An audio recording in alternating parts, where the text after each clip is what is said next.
Hello, एक ती चॅनलमध्ये परत एकदा तुमच्या सगळ्यांचं स्वागत आहे। हा छोटासा व्लॉग माझ्या घरच्या पूजेचा। Good morning. सकाळचे वाजले 3 आणि मी आंघोळ करून रेडी आहे का तर माझ्या घरची आहे पूजा। पहाटे 3 पासूनच आम्ही स्वयंपाकाला लागलो होतो। पुरणपोळीचा नैवेद्य, त्यात शिऱ्याचा प्रसाद, उपवास, त्यामुळे साबुदाणा। कणिक मळण्यात मी एक्सपर्ट आहे म्हणून प्रत्येक वेळी मलाच कणिक मळायला लावतात। एवढं कणिक फक्त 5 मिनिटात मळणं काही सोपी गोष्ट नाही, टॅलेंट लागते त्याला, टॅलेंट।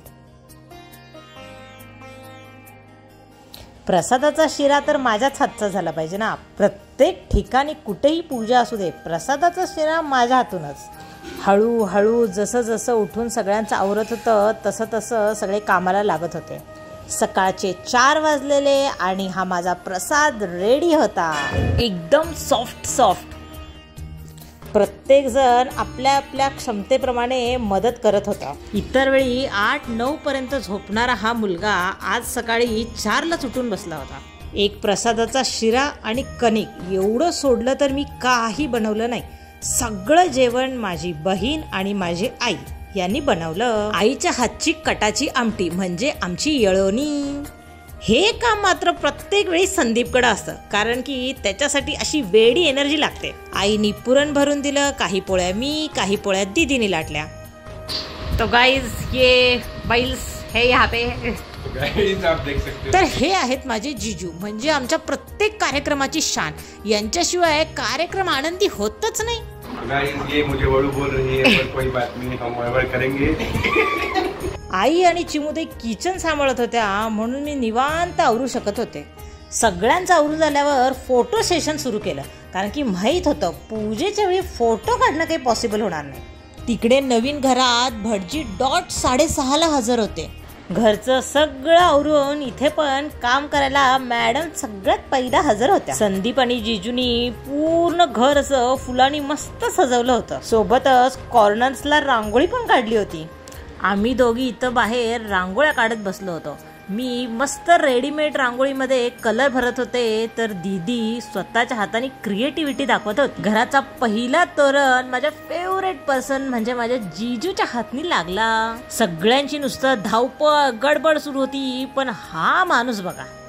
पूजेला टोटल 5 भटजी आले होते। प्रत्येक जण त्यांचे कामं एकदम व्यवस्थित पद्धतीनं करत होते।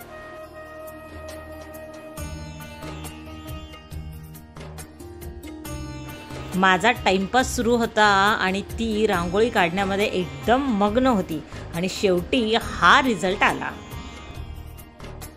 सगळ्यांनी मिळून एकदम व्यवस्थित पूजा मांडली। बरोबर 7:30 वाजता आमची पूजा स्टार्ट झाली। मॅगीच्या एक्झाम सुरू होत्या, त्यामुळे बिचाऱ्याला स्कूल युनिफॉर्म वरतीच बसावं लागलं।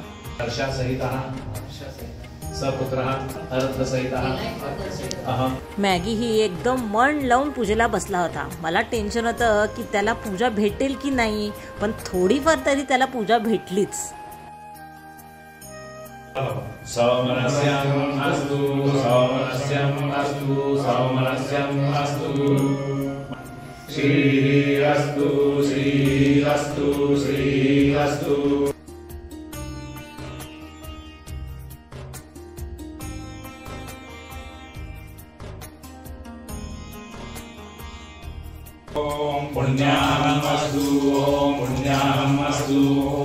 पूजा एकदम व्यवस्थित सुरू होती आणि फायनली माझं एक स्वप्न पूर्ण झालं।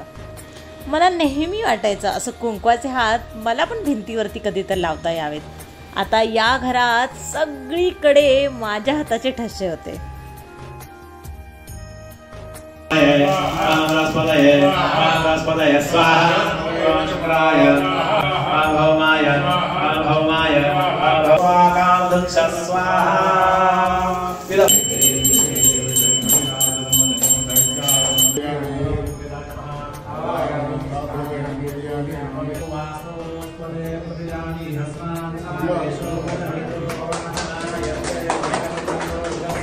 सगळ्यांनी जेव्हा मागून टाळ्या वाजवल्या ना, तेव्हा खरा आनंद झाला।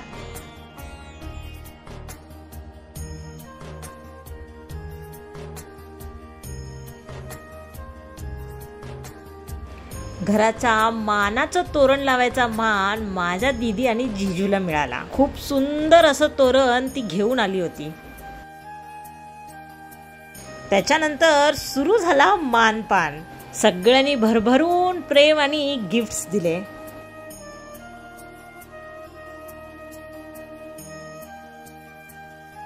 त्यानंतर सुरू झालं सवाशीण जेवण. आईने सुंदर रांगोळी काढली होती आणि मी ऑन दी स्पॉट उखाणा बनवला. पहिला सूस, मग सूस ते मांजरी, मग मांजरी ते सूस, परत सूस ते खराडी, वरावर फिरले संदीप बरोबर रेंटच्या घरात. आज पहिल्यांदा संदीपचं नाव घेते स्वतःच्या घरात. सगळ्यांना स्वयंपाक खूप आवडला.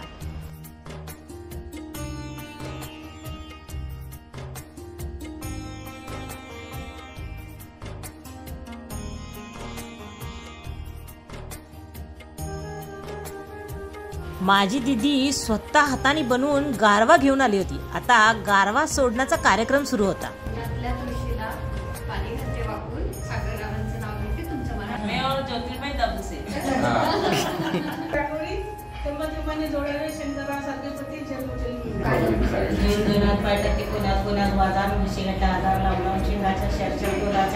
त्याचा केला खवा मला मुंबईला त्याचं केलं चटपडी.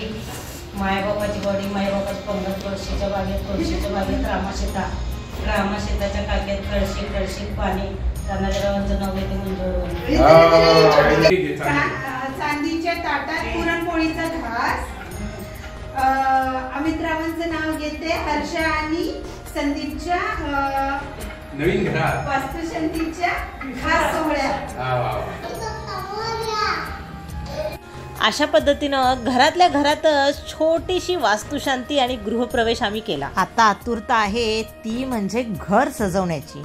आणि अशा पद्धतीनं हा छोटासा कार्यक्रम खूप छान झाला आणि मागे ठेवून गेला ह्या सुंदर अशा आठवणी.